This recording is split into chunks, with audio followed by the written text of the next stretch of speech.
Hi, this is Andrew coming to you from Realty Now Property Management here in Cleveland, Ohio. Answering some questions today, trying to help educate the investor market in property management and general real estate investing.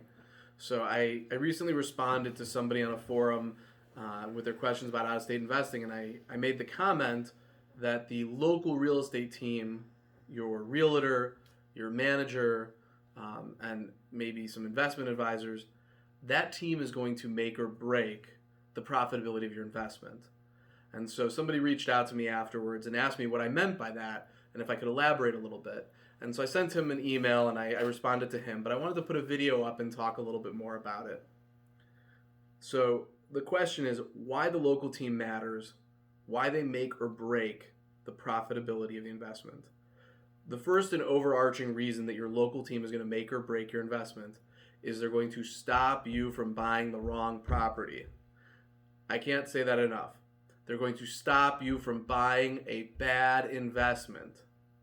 The most important thing that we on the ground can do is help educate you, and then when you're shopping, let you know exactly what you are really looking at.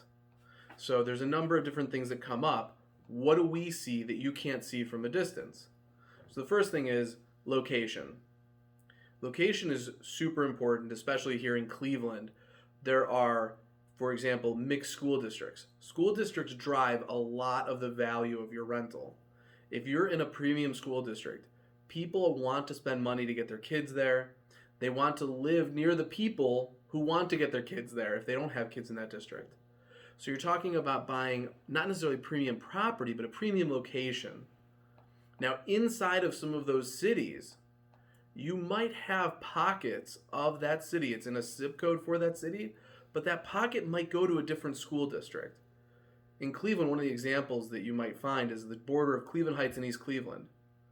As soon as you cross over that border from Cleveland Heights, which is a better school district, to East Cleveland, which does not rank as highly as a school district, the value of the properties drop dramatically.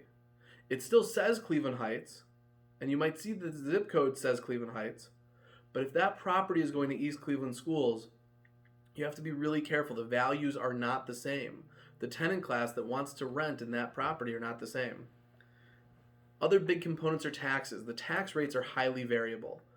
In greater Cleveland, you have very wide-ranging taxes. Some of those cities have very high tax rates, some of them have lower. It's usually reflected in the rental rate, but it's something to take into account. Possibly new levies that are coming up. We have our ear to the ground. We know which school districts are passing levies, where the taxes are going up, where they're pretty stable. Fees.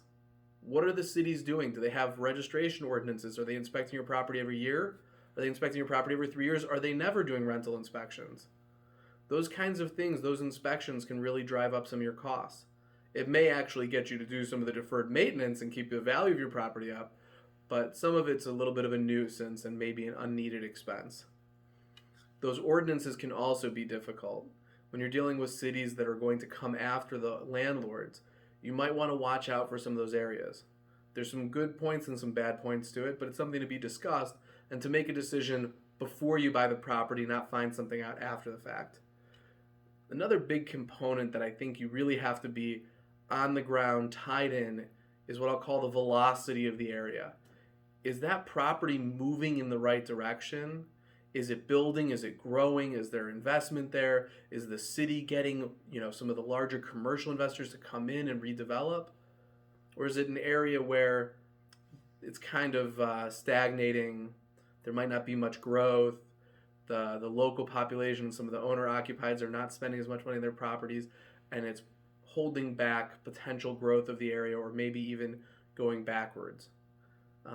Knowing what's kind of happening in the area, what developments are going on, is something that it really takes a local on the ground to be in touch with. Once you get past some of those intangibles, now you get into the physical. We walk hundreds and hundreds of properties. We do maintenance in hundreds and hundreds of properties.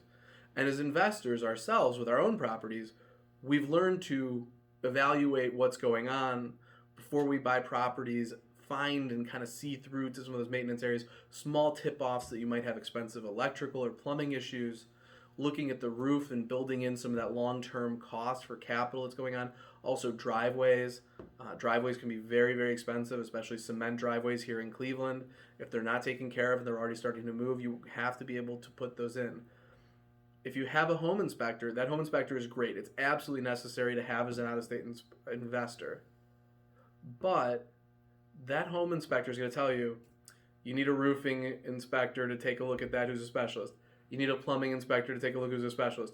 You need a mold inspector to take a look who's a specialist. You need a specialist to look at each and every one of those things. If we started spending hundreds or thousands of dollars on additional inspections for every property that we looked at, we would have no money left to buy our properties. We have to be really good at seeing things ourselves.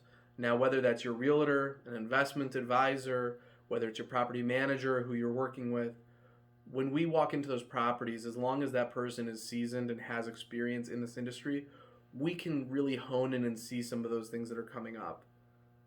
Additionally, we have a really good sense for rents in the area. I have clients who come to me and they want to compare a 3-bedroom to a 4-bedroom. They want to compare an 1,100 square foot single family to a 1,600 square foot single family. The differences in those houses, the differences between something that's updated or not updated, are significant.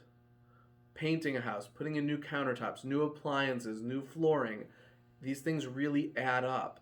And so sometimes the more expensive property could actually be the better value.